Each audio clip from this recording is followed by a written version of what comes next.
Bismillahirrahmanirrahim. Assalamualaikum warahmatullahi wabarakatuh.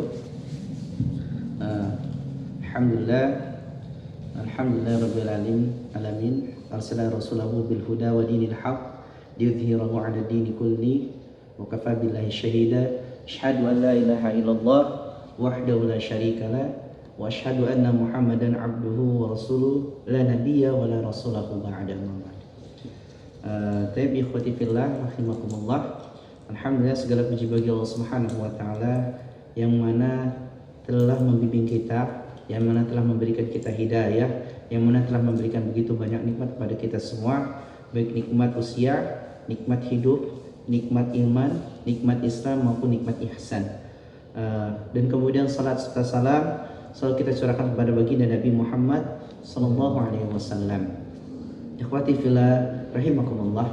Pada kesempatan ini Ana Teori Ramadan di sini Ana akan berbagi beberapa materi, berbagi pada antum semua terkait tentang beberapa materi terkait tentang pentingnya belajar, urgensi daripada kita belajar Al-Quran.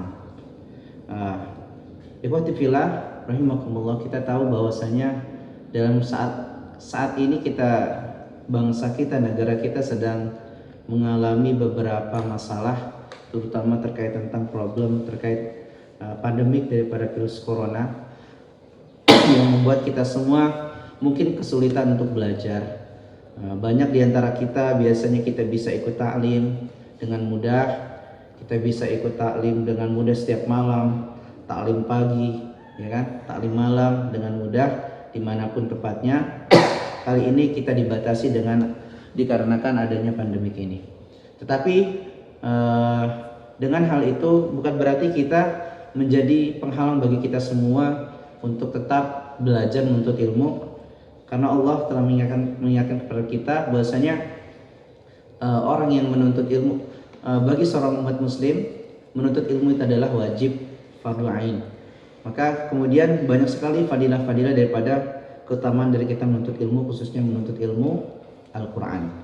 Yang pertama adalah dijelaskan di dalam hadis riwayat Muslim, yang mana khairukum man ta'allama al-Quran wa 'allamah, yang artinya sebaik-baiknya di antara kita, khairukum adalah dia man ta'allama al-Quran, dia yang belajar Al-Quran. Sudah jelas, perlu kita garis bawahi bahwasanya di sini Allah menjelaskan yang terbaik adalah orang yang belajar Quran, bukan pelajaran umum namun pelajaran Al-Quran. Mengapa bisa seperti itu? Karena sesungguhnya ketika kita mempelajari Al-Quran, banyak sekali keutamaan yang kita dapati dari mempelajari Al-Quran.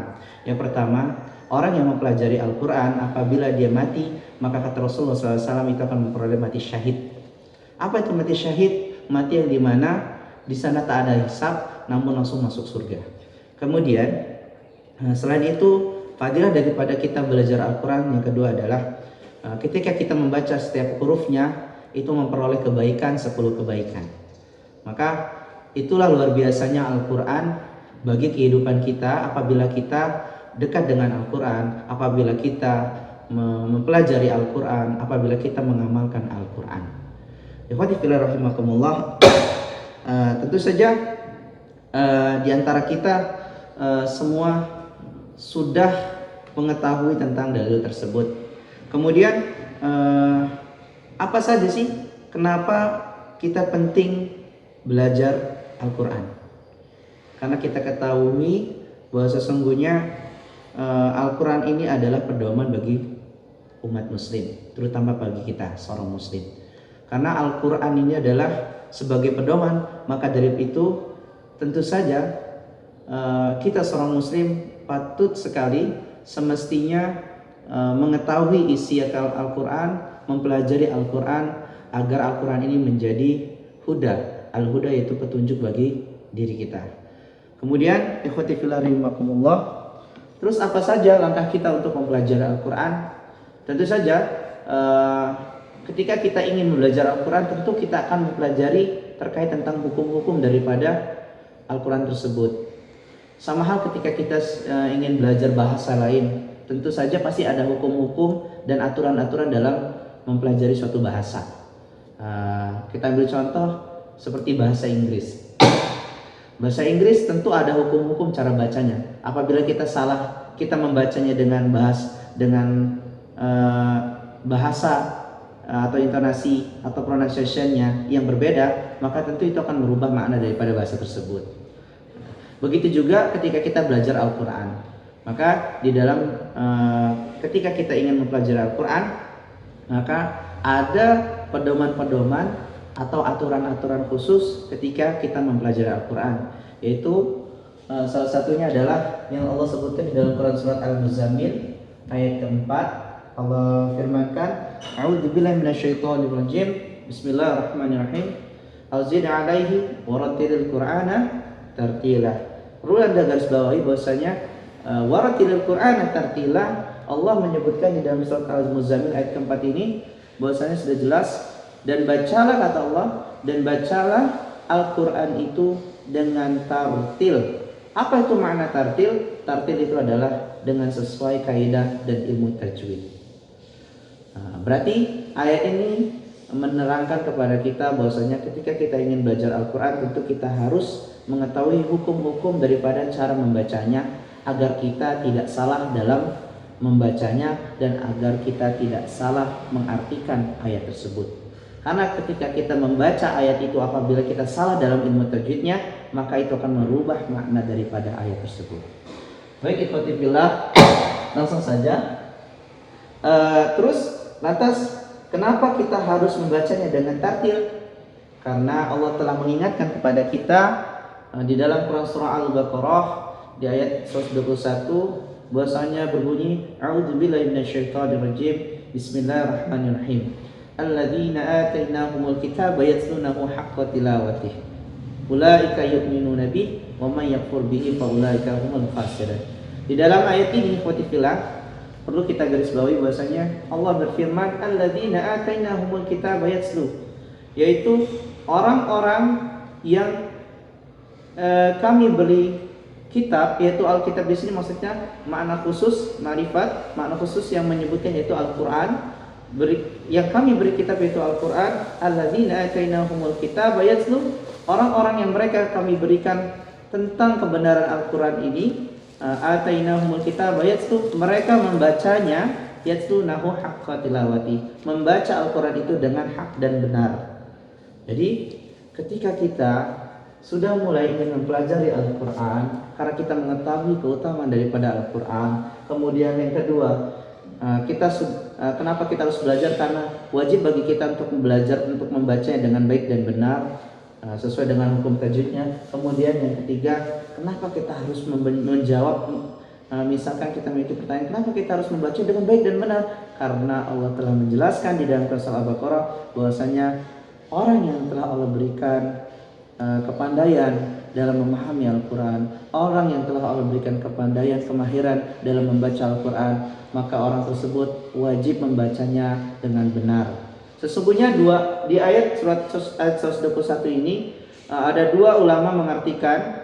Yang pertama, ulama mengartikannya dengan membaca dengan benar secara ilmu tajwidnya. Yang kedua adalah ulama menjelaskan bahwasanya orang yang telah diberikan pengetahuan, pemahaman tentang Al-Quran, maka dia harus wajib menjelaskan, menyampaikan ayat tersebut dengan sebenar-benar artinya, dengan sebenar-benar kebenarannya. Bukan, perlu digarisbawahi, bukan diartikan dengan salah. Maksudnya seperti contohnya pada zaman-zaman Nabi terdahulu, banyak sekali para pengikut-pengikutnya itu menyalahkan arti, atau dia bahkan merubah makna daripada ayat-ayat yang telah Allah firmankan, yang telah Allah turunkan kepadanya melalui nabinya sebelumnya.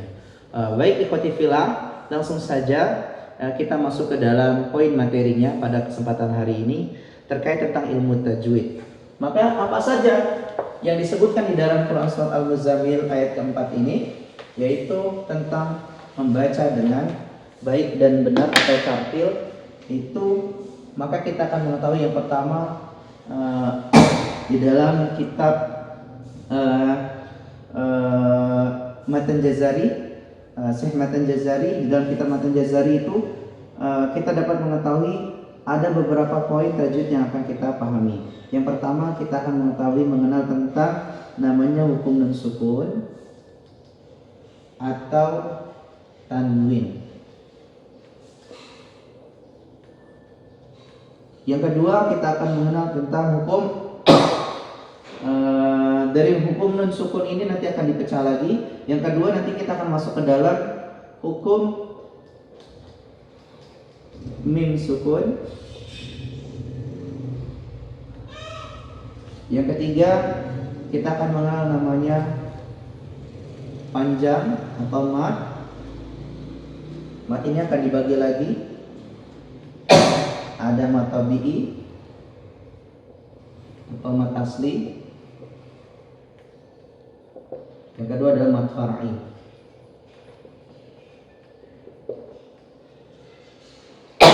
Setelah hukum-hukum ini kita ketahui, maka kita akan masuk ke dalam hukum yang lain, yaitu artinya dalam hukum selanjutnya adalah kita akan mengenai tentang alif lam qamariyah dan alif lam samsiyah.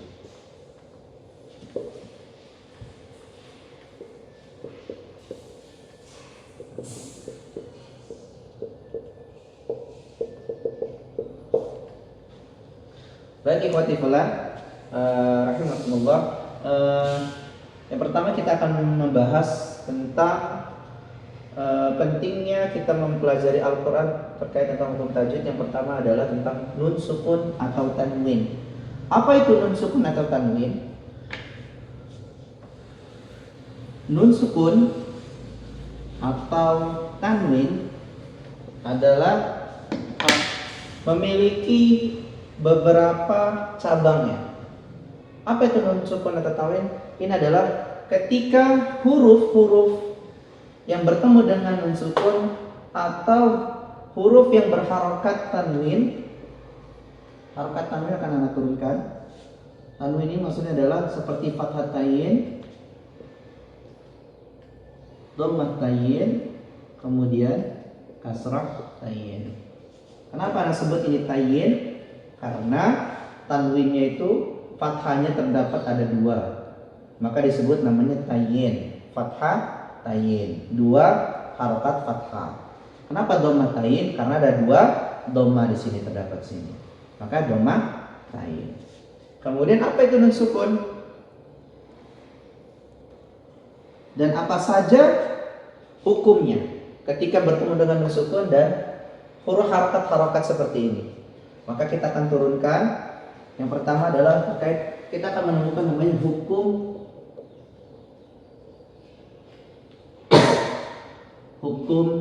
izhar halqi. Kemudian yang kedua kita akan menemukan hukumnya adalah hukum ikhfa syafawi. Hukum ikhfa hakiki. Yang ketiga kita akan menemukan tentang hukum iqlab. Dan yang keempat kita akan menemukan tentang hukum idgham bila gunnah. Dan yang terakhir kita akan menemukan hukum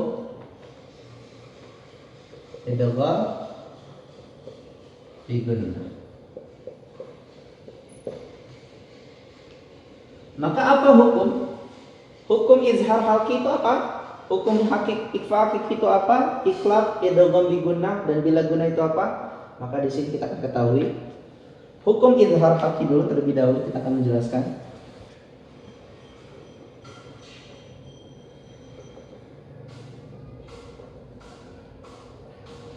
Izhar halqi atau dalam bahasanya Arabnya adalah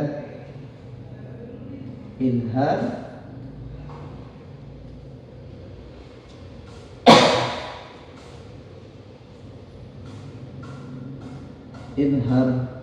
halqi.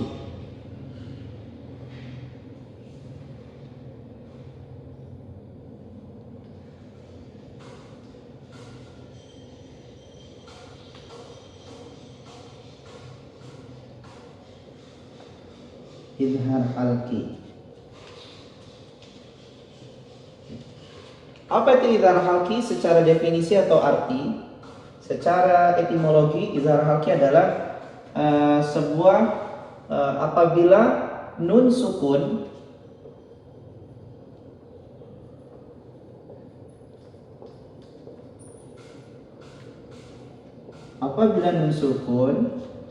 atau tanwin yang Anda sebutkan tadi, tanwin bertemu dengan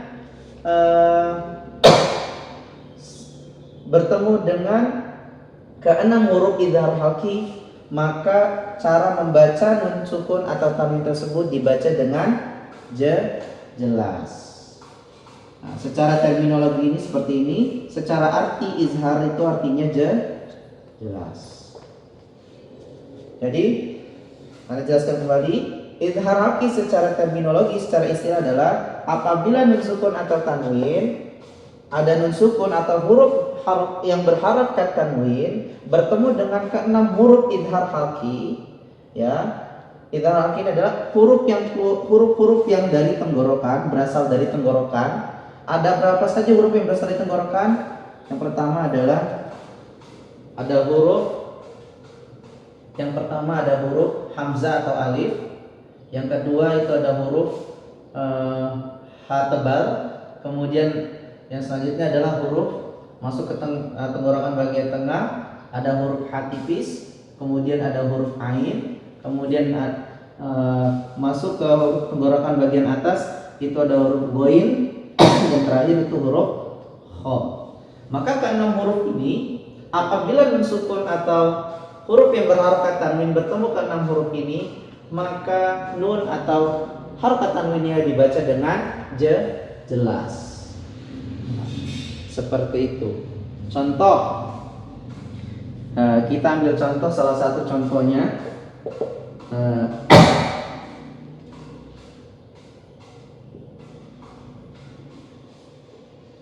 wamin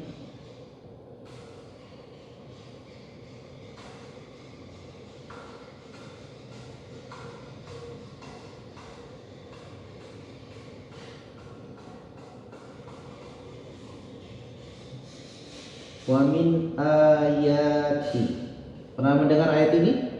Nah, contoh ini. Nah, perhatikan di sini. Di sini ada nun sukun bertemu dengan huruf hamzah atau alif, maka dibacanya nun sukun tersebut dibacanya jelas. Contohnya seperti ini. A'udzu billahi minasyaitonir rajim. Wa min ayati. Seperti itu. Wa min ayati. Min ayati. Jadi nunnya itu jelas dibacanya. In, min, an, in, un. Wa min ayati. Seperti itu.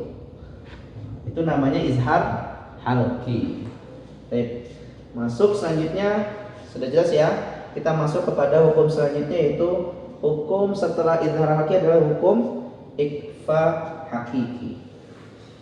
Kita masuk hukum selanjutnya adalah ikhfa. Hukum selanjutnya adalah ikhfa hakiki.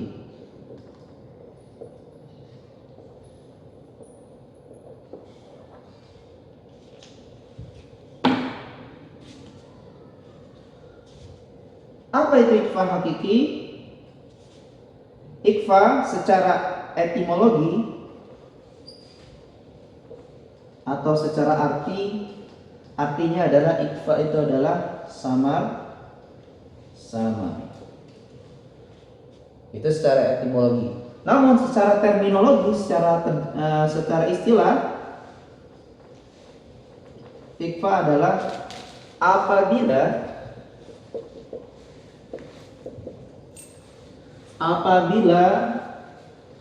huruf nun sukun atau huruf yang berharokat tanwin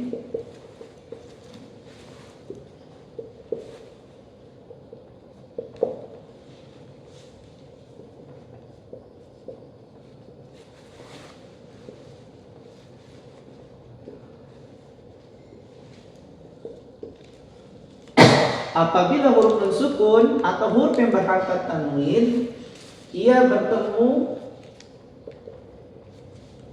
dengan 15 huruf ikhfa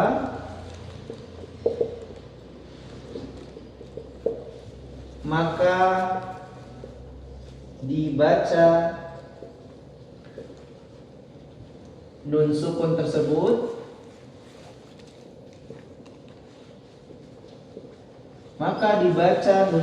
atau tanwin tersebut dengan samar-samar.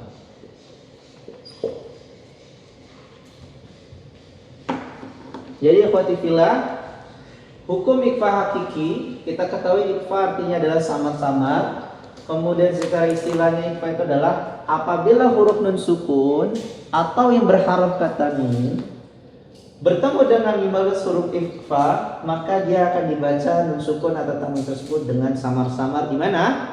Samar-samar di lidah. Garis bawahi. Samar-samar di mana? Samar-samar di lidah. Karena huruf nun sukun dengan harokat tanwin ini berkaitan tentang huruf lidah, berhubungan dengan huruf lidah al-lisan. Maka dia samar-samarnya di lidah. Nah, baik. Dan terus apa saja 15 huruf ikhfa tersebut? Ke-15 huruf ikhfa tersebut adalah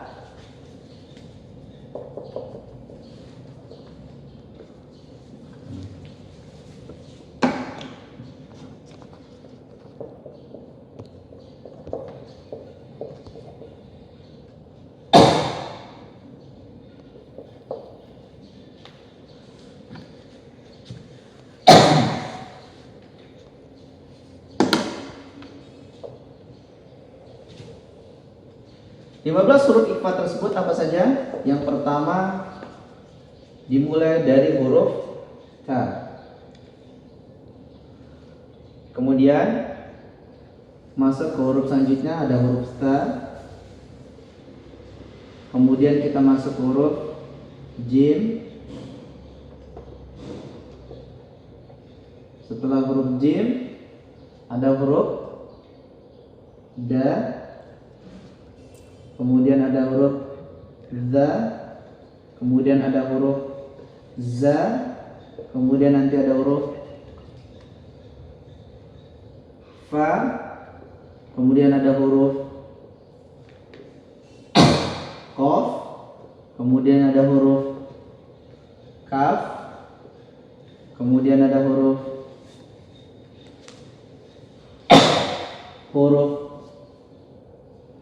po, kemudian ada huruf lo, kemudian selanjutnya ada huruf sod, ada huruf sin, kemudian ada huruf shin, selanjutnya huruf sod, kemudian huruf dod. Ya, 1, 2, 3, 4, 5, 6, 7, 8, 9, 10, 11, 12, 13, 14, 15. Maka ke-15 huruf ini adalah huruf ikhfa, yang dimana nun sukun dan tanwin yang apabila berjumpa dengan 15 huruf ini maka nun sukun dan tanwin tersebut dibacanya samar-samar di lidah. Contohnya seperti apa? Ana gambarkan di dalam Quran.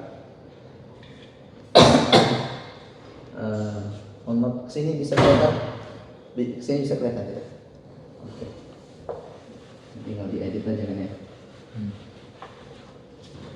Contohnya dalam Quran surah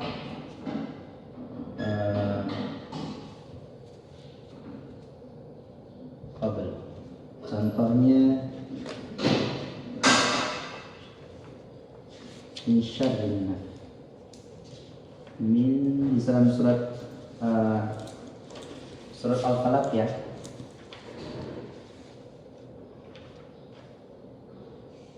Surah An-Nas. Min syarril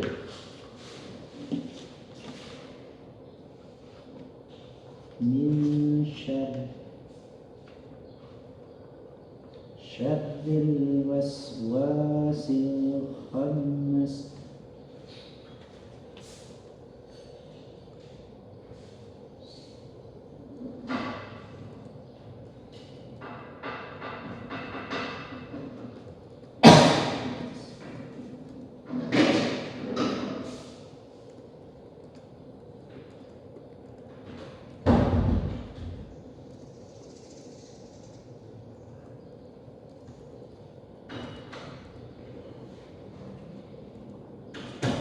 Dalam surat An-Nas ya, contohnya di sini saja karena ambil di sini. A'udzu billahi minasy syaithanir rajim. Min syarr. Jadi dibacanya dia sama-sama di lidah. Min, ketika kita membaca mau masuk kepada nun, semestinya kan kita membaca ujung lidah kita menyentuh langit-langit dengan sempurna. Namun dikarenakan dia bertemu dengan huruf ikhfa, selanjutnya huruf ikhfa, maka nun sukun tersebut lidah kita tidak sempurna menyentuh langit-langit ujung lidahnya. Namun siap masuk ke huruf selanjutnya yaitu huruf shin. Maka akan keluar namanya daripada hukum ikhfa tersebut, ikhfa hakiki. Min syarril waswasil khannas. Dalam surat An-Nas ya, bisa kita temui. Ini salah satu contoh daripada hukum ikhfa hakiki.